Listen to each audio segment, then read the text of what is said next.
8 बज गए बहू, उठ भी जा। ये सब ना आप ही की छूट का नतीजा है। गई होगी रात को गौरव के साथ घूमने, जो अब तक सो रही है। अरे कितनी बार कहा इसे कि समय पर सोया कर, पर नहीं। अब हो गया मंजू, तू भी ना।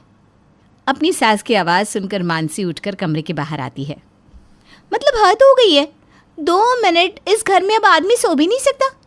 दिन भर जिस सहेली के साथ आप घूमती है मम्मी जी, उसकी बहू खुद सुबह 9 बजे उठती है और यहाँ 8 भी नहीं बजे कि आप मेरे सर पर तांडव करने लगी मम्मी जी। दूसरों के घर के बहू से मुझे क्या लेना देना?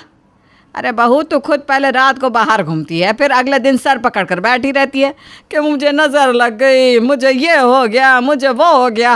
अरे तो क्यों जाती है रात को बाहर? तो फिर आप मुझे उठा क्यों रही थी जब आपको पता ही है कि मेरे सर में दर्द हो रहा होगा? इस घर के क्लेश से तो मैं परेशान हो गई हूँ। अब दुनिया की पहली औरत नहीं हो जो सास बनी है। मेरी मम्मी भी एक सास है, पर आज तक मैंने उन्हें भाभीयों के आगे ऊंची आवाज़ में बात करते नहीं सुना। और यहाँ देखो, ऐसी किस्मत भगवान तुझे मुझे ही क्यों देनी थी? शांत हो जाओ मानसी, तुम्हारा सर दर्द और बढ़ जाएगा ऐसे।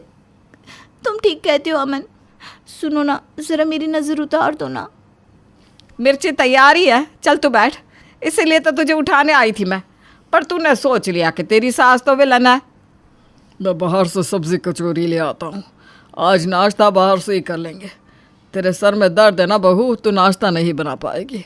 जा मन, जब तक मैं कचौड़ियाँ लाता हूँ तू चाय चढ़ा दे। मंजू मानसी की नज़र उतारती है और थोड़ी देर बाद ही मानसी को सर दर्द से आराम मिल जाता है। दोपहर के खाने का क्या करना है मानसी? चावल और दाल भिगो दिए मैंने, तू कौन सी सब्जी खाएगी देख ले। मैं क्या बोलूँ, आप ही देख लीजिए। अरे बोल ना बहू। तो भिंडी बना लेते। अरे नाना पागल है क्या? भिंडी 80 रुपये किलो बिक रही है। भिंडी की अब रुत भी है क्या? सारी सुई वाली भिंडी बिक रही है। तो गोभी? अरे गोभी में कीड़े कितने रहते हैं, तुझसे तो साफ भी नहीं होंगे, तू गोभी में कीड़े ही छोड़ देगी। मैंने बैंगन निकाल रखे है, बैंगन का भरता बना लेना। जब सब कुछ आप तय कर ही लेती हो मम्मी जी, तो मुझसे पूछती क्यों हो? सुबह उठो तो खाना, दोपहर में खाना, रात में खाना। इस घर में खाने के अलावा कोई बात ही नहीं होती। आपने चावल भिगो दिए है ना, अब जाइए आराम कीजिए, बाकी सब मैं देख लूँगी। बैठे बैठे न जाने से क्या हो जाता है। लगता है इसके मन की सब्जी बनाई नहीं ना, इसीलिए नाराज़ हो गई। गुस्से में मानसी रसोई से बाहर चली जाती है और अपनी माँ को फ़ोन लगाती है। कहाँ फंस गई मैं मम्मी? तुम लोग कहते थे कि शादी कर लो, शादी के बाद जो करना है करना, पति के साथ घूमने विदेश जाना, पर यहाँ तो कोई मुझे छोड़े तब तो मैं कहीं जाऊँ। रात को मैं मूवी देखने क्या चली गई, सुबह सुबह पूरा ससुराल मेरे दरवाजे के बाहर खड़ा हो गया। इतनी बंदिश। और अभी जैसे मम्मी जी ना बस मेरे सर दर्द खत्म होने का इंतज़ार कर रही थी। जैसे ही 12 बजे नहीं, चावल दाल भिगो कर रख दिए और अब मुझे कह रही है सब्जी बना दो। हाय रे मेरी बेटी, कहाँ फंस गई तू? तो रसोई में जाती ही क्यों है? कोई ना कोई बहाना बना दिया कर। ऐसे भी तेरी शादी के पहले मैंने तेरी सास से कह दिया था कि मेरी मानसी को खाना बनाना नहीं आता, पर पता नहीं क्यों तू सती सावित्री बनकर रसोई में चली जाती है बार बार। अरे तेरे ससुर का तो ये रोज़ का रोना हो गया है। मैं कुछ सोचती हूँ। वैसे वो तेरी पिकॉक क्लब वाली सहेली ने किसी चीज़ की फ़ोटो डाली थी, बड़ी सुंदर लग रही थी, स्टेटस देखा था मैंने। दिवाली आने वाली है ना मम्मी, अब मिलकर यहाँ वहाँ दिवाली सेलिब्रेशंस की पार्टी चलती रहती है, पर मेरा ऐसा नसीब कहाँ, रसोई से फुर्सत मिले तब कहीं जाऊँ ना। फ़ोन पर बात करती हुई लता अपनी बहू से कहती है, ये कैसी दाल बनाई है तूने? हैं, कोई स्वाद नहीं है इसमें, जा फिर से दाल बना कर ला, इसे ही सुधार कर मत ले आना, समझी? जी मम्मी जी। 12 बजे तुम दोपहर का खाना खा रही हो मम्मी? तुझे तो पता ही है बेटा, मुझे ना सब कुछ टाइम पर करना पसंद है। ज़्यादा ढील छोड़ दी तो ये सब मेरे सर पर नाचेंगे, इसलिए ठीक सुबह उठाकर इन्हें घर के काम में लगा देती हूँ। जितनी फ्री रहेंगी उतना इनका दिमाग इधर उधर भटकेगा। ठीक कह रही हो मम्मी। वैसे तुम ये सब छोड़ो, मुझे बताओ मैं क्या करूँ, मुझे पार्टी में जाना है। एक काम कर, तू शाम को शॉपिंग पर जा, एक अच्छी सी ड्रेस अपने लिए लेकर आना और एक सस्ती सी साड़ी अपनी सास के लिए लेकर आना और उसे अपनी सास को गिफ्ट करते हुए पार्टी में जाने के लिए कह देना। जब तेरी सास को लगेगा कि उन्हें भी इस पार्टी में जाना है तो वो तुझे रोक नहीं पाएगी। क्या? नहीं नहीं नहीं नहीं, उनको मैं कहाँ लेकर जाऊंगी मम्मी। अरे यार तुम किसकी साइड में हो? खुद ही सब सोच लोगी या मुझे बोलने भी दोगी हैं? घर से निकलते वक्त अपनी सास की साड़ी में किसी तरह एक खरोंच लगा देना। अब फटी हुई साड़ी पहनकर तो वो बाहर जाएगी नहीं, और पार्टी के लिए तो निकल जाना। Wow mummy, you are so great. इतना स्मार्ट कोई कैसे हो सकता है? मानसी फौरन अपनी फ्रेंड को कॉल करके कहती है, मेरे लिए आज रात की पार्टी का एक पास याद से निकाल कर रख देना निकिता। आज तो मानसी के जलवे पूरी पिकॉक क्लब देखेगी। मुझे मत बोल यार, हर बार तो कुछ न कुछ कहकर पासेस रखवाती है और तेरी सास ऐन वक्त पर तुझे रोक लेती है। मेरा पास भी वेस्ट हो जाता है और सबके सामने मेरी जो इंसल्ट होती है सो अलग। अरे इस बार मुझे कोई नहीं रोकेगा, क्योंकि इस बार मेरी सास भी मेरे साथ आ रही है। फिर तो मुझे 2 पासेस रखने होंगे ना। ठीक है, रख लेती हूँ। अरे तुम मेरी सास की ज़्यादा हितैषी मत बन जा। मैंने जो कहा है उतना करो, एक पास रख लो बस। और अगर मेरी सास पूछे तो कहना पार्टी में ड्रेस कोड में ब्राउन कलर कंपलसरी है। मानसी शाम को तैयार होकर शॉपिंग पर चली जाती है। ब्राउन कलर की एक भी साड़ी मम्मी जी के पास नहीं है, तो खुद के लिए भी ब्राउन कलर का ड्रेस और मम्मी जी के लिए ब्राउन कलर की साड़ी। अब रिस्क नहीं ले सकती ना, खरोच लगने के बाद अगर मम्मी ने इस रंग की दूसरी साड़ी पहन ली तो मैं तो फंस जाऊंगी। इसलिए ऐसा ही रंग चुनना होगा जो मम्मी के पास नहीं है। And that is brown. I am so smart. Mansi brown colour का एक गाउन और ब्राउन कलर की साड़ी लेकर घर आती है और अपनी सास को दिखाती है। तुझे तो बस पैसे का हुलिया करना है बहू। क्या ज़रूरत थी इतना खर्च करने की? अभी ही महेश की शादी के लिए तूने कितने कपड़े लिए थे और फिर से कपड़े लेकर आ गई। वो मम्मी जी, पिकॉक क्लब में पार्टी है ना, सारी बहुओं को अपनी सास के साथ आना है। कोई और पार्टी होती तो मैं नहीं जाती, पर वहाँ तो आपका सम्मान होगा ना, इसलिए बस। पर आप अगर मना करती है तो मैं नहीं जाती बस। अरे ऐसा कुछ नहीं है, ठीक है चलते हैं। इसीलिए मैं ये ड्रेस लेकर आई हूँ मम्मी जी। वहाँ पर ना सभी को ब्राउन कलर का ड्रेस पहनना कंपलसरी है। अब चलिए तैयार हो जाइए ना, कुछ देर में हमें निकलना भी होगा। पर जल्दी आ जाएंगे बहू, फिर मुझे सुबह 5 बजे उठना भी होता है। मानसी के प्लान के अनुसार मंजू तैयार हो जाती है और जैसे ही दोनों घर से बाहर निकल रहे होते हैं, मानसी अपनी सास की साड़ी में खरोच मार देती है और वो साड़ी फट जाती है। ओ गॉड, आपकी साड़ी तो फट गई मम्मी जी, अब आप कैसे जाएंगी? अरे कोई बात नहीं बहू, मैं फ़ौरन ना उल्टी साड़ी पहन लेती हूँ, ये खरोच वाला हिस्सा अंदर दब जाएगा। या 2 मिनट रुक जा, मैं ये फट से सिल देती हूँ। पर मम्मी जी। अरे परवर मत कर, 10 मिनट दे मुझे, मैं फ़ौरन तैयार होकर आती हूँ। मंजू अपनी सिलाई मशीन निकालती है और साड़ी को सिलना शुरू कर देती है। ये कहाँ फंस गई मैं? अब मुझे निकिता को कहकर एक और पास रखवाना होगा। और किसी तरह दोनों सास बहू मिलकर पार्टी में पहुंचती हैं। हे भगवान, कैसे कैसे कपड़े पहन रखे हैं सबने यहाँ। तू तो कह रही थी कि यहाँ सब अपनी सास के साथ आएगी, पर यहाँ तो किसी की सास नहीं आई बहू। किसी ने अपनी सास से पूछा भी नहीं होगा। अरे कैसी लड़कियाँ हैं ये, मेरा तो दम घुट रहा है यहाँ पर। चल घर चलते हैं, मुझे यहाँ नहीं रहना। एक एंट्री टिकट का दाम 5,000 रुपये है मम्मी जी। मैंने 10,000 रुपये खर्चे हैं यहाँ आने के लिए, और अब 10 मिनट में जाने को कह रही हैं। क्या?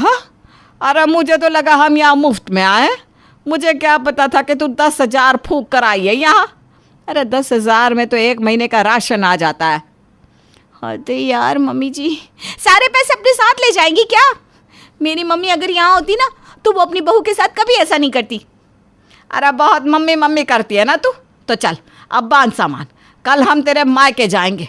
मैं भी देखूं तेरी माँ अपनी बहुओं के साथ क्या व्यवहार करती है।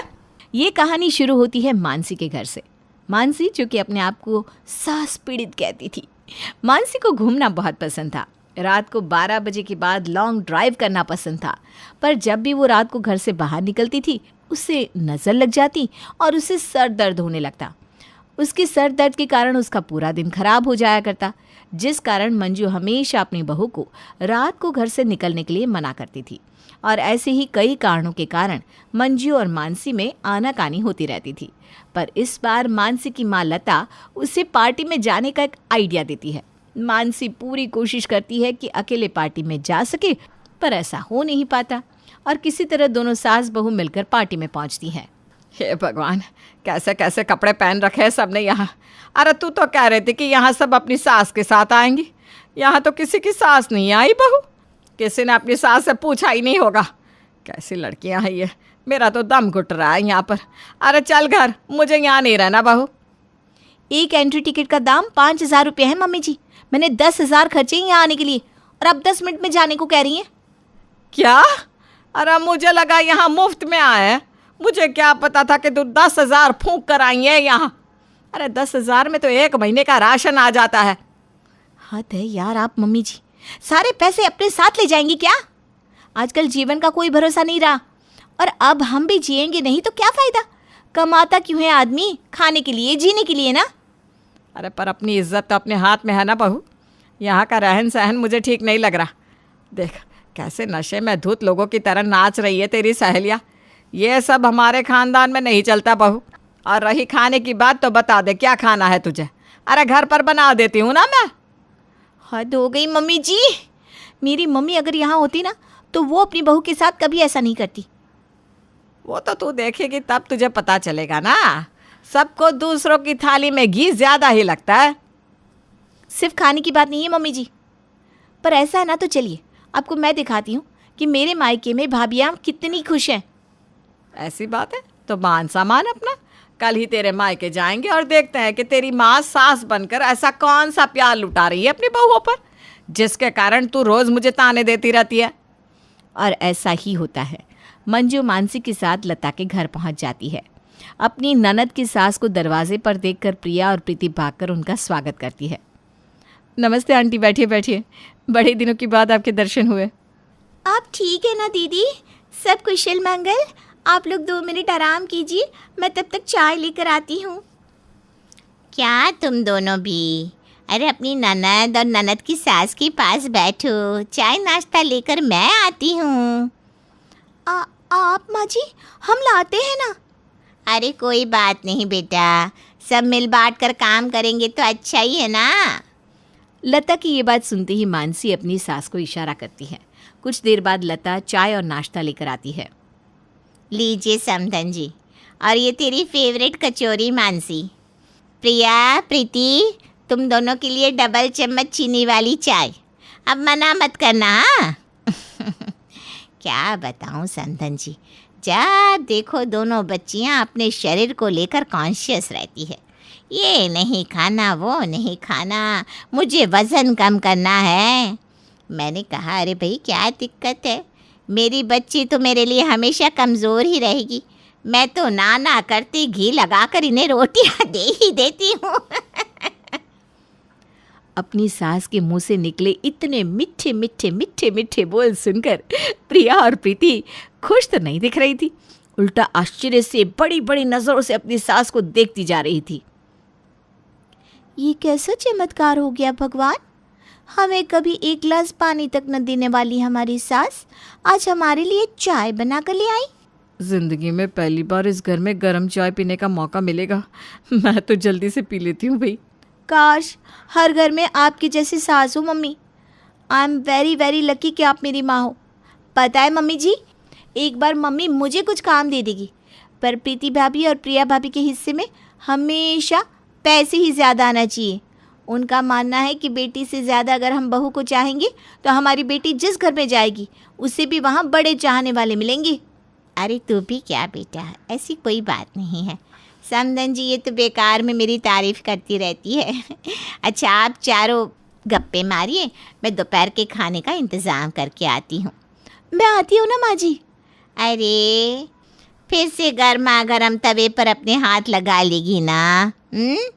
क्या कहूँ समधन जी, इससे रोटियाँ सेकी नहीं जाती। जब भी रोटी देखने आती है इसकी उंगली जल जाती है। अब ऐसे में रसोई में भेजने में ना मेरा कलेजा फटता है। तो मैं चलूँ माँ जी? अरे तू तो आज अपनी सहेली के साथ पिक्चर देखने जाने वाली थी ना। जा तो अपने बालों को स्ट्रेट करा क्या, कितने अजीब लग रहे हैं। हर बार मुझे ही समझाना पड़ता है। अरे थोड़ा ग्रूमिंग कर लिया कर बहू। आपकी बहुओं को आप बाहर जाने से मना नहीं करती? अरे क्यों मना करना समधन जी, अपना घर परिवार छोड़कर ये बच्चियाँ अपने ससुराल आती है, और यहाँ हम भी अगर इन पर बंदिशें लगाएंगे तो अच्छा लगता है क्या? मैंने तो अपने दोनों बेटों को कहकर रखा है, हफ्ते में एक दिन लॉन्ग ड्राइव पर बहुओं को लेकर जाना ही जाना है। मानसी फुसफुसाती हुई मंजू से कहती है। अब बोलिए मम्मी जी, क्या कहेंगे आप? ऐसे ही मैं अपनी माँ की बड़ाई नहीं करती रहती। और ये तो कुछ भी नहीं, आगे आगे देखिए मेरी भाभियाँ कितनी सुखी है मेरे मायके में। हाँ ठीक है ठीक है। अगली सुबह प्रीति और प्रिया वक्त से 4 बजे उठ जाती है और अपनी सास के कमरे में उनके पैर छूने जाती है। सारे किए कराए पर पानी फेर कर ही मानोगी क्या तुम दोनों? जाओ अपने कमरे में, और 10 बजे के पहले कमरे से बाहर आने की कोई ज़रूरत नहीं है। या फिर रुक जाओ, समधन जी 6 बजे उठती है ना, एक काम करो, 5 बजे तक सारा नाश्ता चाय पानी सब तैयारी करके चुपके से अपने कमरे में चली जाओ। अपनी बहू के बने हुए नाश्ते को मानसी और मंजू के सामने परोसते हुए लता कहती है। आप तो बड़ी जल्दी उठ जाती है समधन जी। जल्दी कहाँ लता जी, 8 बज रहे हैं। वैसे आपकी दोनों बहुएं कहाँ हैं? वो दोनों तो 10 बजे के पहले उठती नहीं मंजू जी। और मुश्किल से अगर सर दर्द के कारण मैं 8 बजे तक सोती रह गई ना, तो आपके सर का पारा चढ़ जाता है मम्मी जी। देख लीजिए बाकी बहुओं की हरकत और आपकी बहू की हरकत। इतना काफ़ी है कि कुछ और देखना बाकी है आपको। अब संतुष्टि हो गई हो तो चले हम अपने घर वापस। मंजू और मानसी वापस अपने घर रवाना होने के लिए निकल जाते हैं। थोड़ी दूर बढ़ने के बाद मंजू को याद आता है कि वो अपना फ़ोन अपनी बहू के मायके में ही छोड़ आई है। वो जैसे ही वापस आती है। वो लोग चले गए क्या मम्मी जी? आपका सुनकर मैं ठीक 10 बजे बाहर आई हूँ। प्लीज़ मम्मी जी मुझे डांटिएगा मत। तो मेरे सामने बोत बन कर क्या खड़ी है? मेरे सर पर नाचेगी क्या? हैं? जा दोपहर के खाने की तैयारी कर, वरना जैसे तेरी उंगली हर बार जलाती हूँ ना, इस बार भी जला दूंगी। ये देखते ही मंजू आगे बढ़कर वहाँ आती है। यह सब क्या है समधन जी? मेरे सामने तो आप अपनी बहुओं से बहुत अच्छा व्यवहार कर रही थी। मतलब वो सब एक नाटक था? वह नहीं तो। अपनी सास को काफ़ी देर तक वापस ना पाकर मानसी भी अपने घर पहुंचती है, और वहां पहुंचते ही उसे इस बात का अंदाज़ा लग जाता है कि उसका भांडा फूट चुका है। चलिए ना मम्मी जी, घर चलते हैं। तुझे तो मैं बुरी लगती थी ना, यहाँ तेरी माँ तो अपनी बहुओं के हाथ जला देती है। इतना झूठा ड्रामा किया तूने। अब मुझे सच सच बता, ये सब क्या है? वरना इस घर से आज मैं अकेले ही लौटूंगी। तो रहना अपनी प्यारी माँ के पास। वो मम्मी जी, जब पार्टी में आपने मेरे मायके जाने की बात की ना, तो मैंने पहले ही मम्मी को फ़ोन करके एक अच्छी सास बनने की एक्टिंग करने को कहा, और वो वही कर रही थी। जिसको जितना मिल जाता है ना, उसे वो उतना ही कम लगता है। अपनी भाभीयों का दर्द नहीं दिखता तुझे? हाथ के छाले देख। अरे सुबह 4 बजे उठ जाती है बेचारी। एक बार भी तूने अपनी माँ से कहा कि भाभीयों के साथ इतनी सख्ती ना बरते? अरे तू कैसे उम्मीद कर सकती है कि तेरे साथ सब अच्छा होगा? आपको तो बहुत अच्छा ससुराल मिला है दीदी, और उससे भी अच्छी सासू माँ। आपको उनकी कदर करनी चाहिए। अपनी हरकतों के कारण लता ने अपनी बेटी के ससुराल की शांति छीन ली थी। गुस्से में मंजू वापस मानसी को बिना अपने साथ लिए चली जाती है। किशनगढ़ गांव में कीर्ति अपने बेटे दिवाकर और बहू अंशु के साथ रहा करती थी। तीनों बहुत ही हंसी खुशी अपना जीवन व्यतीत कर रहे होते हैं। अरे बहू, आज खाना मैं बना देती हूँ। नहीं माँ जी, आप क्यों तकलीफ कर रही हैं? आप आराम कीजिए, खाना मैं ही बनाऊंगी। कितनी अच्छी बहू मिली है मुझे। भगवान ऐसी बहू सबको दे। सब कुछ ठीक चल रहा होता है कि एक दिन गलती से अंशु हंसने वाली दवा खा लेती है। बस उस दिन से सब कुछ बदल जाता है। अरे बहू, मेरे घुटनों में बहुत दर्द हो रहा है, ज़रा बाम तो दे दे। अरे बाम लगा कर क्या करोगी माँ जी? मैं पाँव दबा देती हूँ। अरे एक तो मुझे पाँव दर्द हो रहा है, ऊपर से तुम हंस रही हो। आई एम सॉरी माँ जी। अरे फिर से हंस रही है। जा तू मेरे कमरे से, मुझे तुझसे बात नहीं करनी। हे भगवान, ये क्या हो गया? अब माँ जी क्या सोचेगी? 2 दिन बाद कीर्ति घर में किटी पार्टी रखती है। उसकी सभी सहेलियां घर आने वाली होती हैं। अरे बहू, मेरी कुछ सहेलियां आज दोपहर को घर आने वाली है। आज कुछ खाने में अच्छा सा बनाना। सहेलियां? क्यों? मेरी सहेलियां नहीं हो सकती क्या? तुम फिर से हंस रही हो? नहीं माँ जी, मैं हंस नहीं रही हूँ। अरे फिर से हंस रही हो और बोल रही हो कि हंस नहीं रही। नहीं माँ जी, मैं तो तुम जाओ मेरे सामने से और किचन का काम कर लो, जाओ। दोपहर को कीर्ति की सभी दोस्त खाने पर आ जाती हैं। अरे वाह, घर तो बहुत सुंदर सजाया है कीर्ति। अरे मैंने कहा, ये सब तो मेरी बहू का कमाल है। अरे वाह, बड़ी गुनी है तुम्हारी बहू तो। हाँ हाँ, खाना भी अच्छा बनाया है। हाँ, बहुत ही गुनी है। तो हमको नहीं मिलवाओगी क्या, या छुपा कर रखोगी अपनी हीरे जैसी बहू को? अरे नहीं नहीं, अभी बुलाती हूँ। अंशु, ओ अंशु, बहू रानी। अंशु बाहर आती है। जी माँ जी। बहू, ये सब मेरी सहेलियां हैं, मिलो सबसे। नमस्ते आंटी। नमस्ते बेटा, बहू तो बहुत अच्छी मिली है तुमको, किस्मत वाली हो तुम। किस्मत वाली? अरे क्या हुआ? हंस क्यों रही हो? नहीं नहीं, मैं हंस नहीं रही हूँ। तभी अचानक सांची के हाथ से चम्मच छूट जाता है और उसका कुर्ता गंदा हो जाता है। अंशु फिर से हंसने लगती है।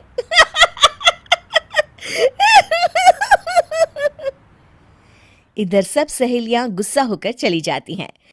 कीर्ति भी नाराज होकर अपने कमरे में चली जाती है। हे भगवान, ये मैंने क्या कर डाला? इस तरह से तो माँ जी और उनकी सहेलियां नाराज हो गई। अगले दिन, बहू, ओ बहू, किधर हो? जी माँ जी। जल्दी से मेरे साथ चलो। पड़ोस वाले शर्मा जी की हार्ट अटैक से मौत हो गई है, उनके घर बैठक के लिए जाना है। अंशु तैयार होकर आ जाती है। थोड़ी देर में दोनों शर्मा जी के घर पहुंच जाती हैं। वहां पर सब रो रहे होते हैं। कीर्ति शर्मा जी की बीवी के पास बैठकर उन्हें सांत्वना देने लगती है। बड़े अच्छे इंसान थे मेरे पति। अच्छा। तुम हंस क्यों रही हो? वो अच्छे थे। हाँ हाँ, बहुत अच्छे थे अंकल। अरे अंशु, हंस मत। माँ जी, मैं हंस नहीं रही। मैं तो आंटी जी को बस दिलासा दे रही थी।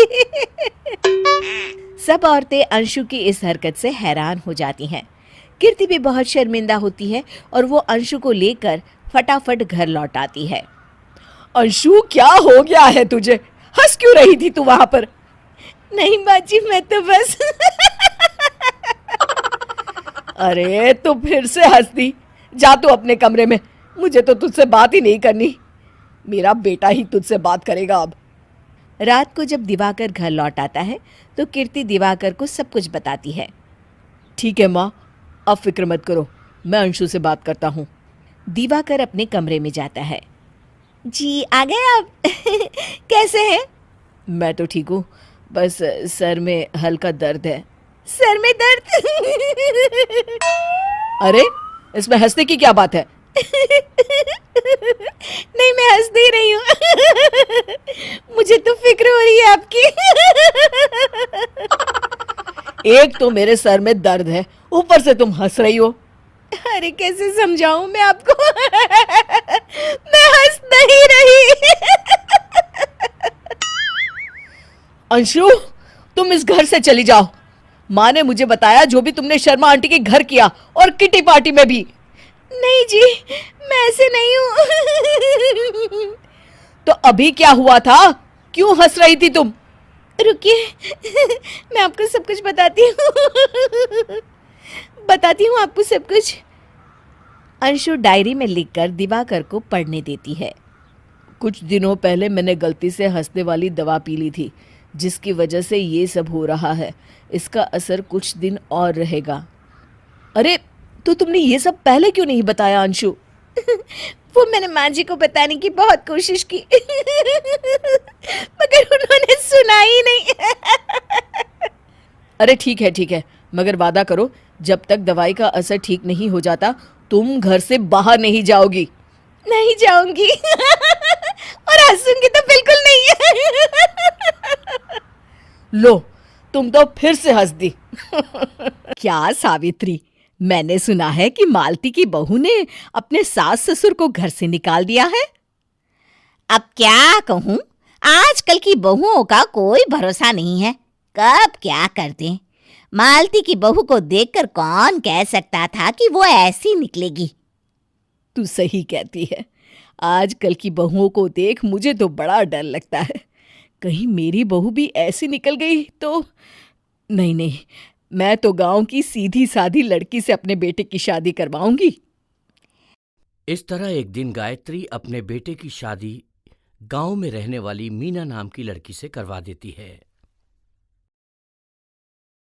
ये लीजिए माँ जी, आपके लिए गर्मा गर्म नाश्ता और चाय। अरे वाह बहू, सच कह रही हूँ, जब से तू इस घर में आई है मुझे तो बड़ा आराम है। तेरे जैसी बहू तो किस्मत वालों को मिलती है। का माँ जी, अब इतनी भी तारीफ मत करिए ना। धीरे धीरे मीना गायत्री की चहेती बन जाती है और मीना भी गायत्री को कभी शिकायत का मौका नहीं देती थी। फिर एक दिन, ये ले बहू, आज मैं बाजार से तेरे लिए साड़ी लाई हूं। साड़ी देखते ही मीना का मुंह लटक जाता है। का माँ जी, ये भी कोई साड़ी है? ना, मुझे तो बिल्कुल पसंद नहीं आई। अरे लाना ही था तो कोई अच्छी महंगी वाली साड़ी ले आती मेरे लिए। आप तो ये सस्ती साड़ी उठा लाई। मुझे नहीं ना चाहिए आपकी ये साड़ी, आप ही पहनिए इसे। अरे ये क्या बहू, तू तो आजकल कुछ ज्यादा ही नखरे दिखा रही है। मैं इतने प्यार से तेरे लिए साड़ी लेकर आई हूं और तू है कि उल्टा मुझे ही दो बातें सुना रही है। अरे माँ जी, आप अपने लिए तो बड़ी डिजाइनदार और महंगी महंगी साड़ियां खरीदती हैं और मेरे लिए ये सस्ती साड़ी ले आई। आप समझती हैं कि मैं गांव से आई हूं इसलिए मुझे कुछ नहीं पता। हाँ, अरे कुछ नहीं, तुझे शहर की हवा लग गई है बहू। इस तरह दोनों सास बहू में रोज किसी न किसी बात पर लड़ाइयां शुरू हो जाती थीं। एक दिन गायत्री अपने कुछ सहेलियों को अपने घर चाय पर बुलाती है। अरे बहू, मेरी सहेलियों के लिए बढ़िया चाय नाश्ता तो बना दे। अरे माँ जी, अभी ना मेरे पास बिल्कुल भी समय नहीं है, मुझे ब्यूटी पार्लर जाना है। चाय नाश्ता आप ही बना लीजिए। हाँ, तू कब से ब्यूटी पार्लर जाने लगी है? शहर आए 2 दिन नहीं हुए और देखो महारानी के नखरे शुरू हो गए। बस भी करिए माँ जी, आपसे बहस करने के लिए मेरे पास ना बिल्कुल टाइम नहीं है। आपका क्या है, आप समझती हैं कि मैं गांव से आई हूं तो मुझे कुछ नहीं आता, और आप जो रोज रोज मुझसे मेहमान नवाजी करवाती रहती हैं नौकरानी की तरह। मीना के कमरे में जाते ही, अरे ये क्या गायत्री, तू तो अपनी बहू की बड़ी तारीफ कर रही थी, लेकिन ये तो तुझे कुछ समझती ही नहीं। भाई मुझे तो लग रहा था कि तेरी बहू गांव की है तो सीधी सादी होगी, लेकिन इसने तो शहरी बहुओं को भी मात कर दिया। हाँ। अपनी सहेलियों के सामने अपनी बेइज्जती होते देख गायत्री आग बबूला हो जाती है।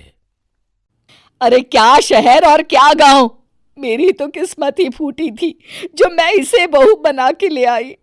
भगवान जाने आगे और क्या क्या करेगी। अब तो मुझे कुछ ठीक नहीं लगता, तू जरा संभल के रहना, कहीं मालती की तरह तेरा भी हाल बेहाल ना हो जाए। अच्छा, अब हम चलते हैं। अपनी सहेली की बातें सुनकर गायत्री थोड़ी घबरा जाती है। अरे ये सुशीला क्या बोलकर चली गई, कहीं इसकी बात सच ना निकल जाए। दूसरी तरफ मीना सारी बातें सुन लेती है। अगले दिन से गायत्री अपनी बहू से कोई काम करवाने से पहले 10 बार सोचती थी। ज्यादातर काम वो खुद ही कर लेती थी। अचानक अपनी सास में आए इस बदलाव को देख मीना, लाइए ना माँ जी, मैं कर देती हूँ ना काम।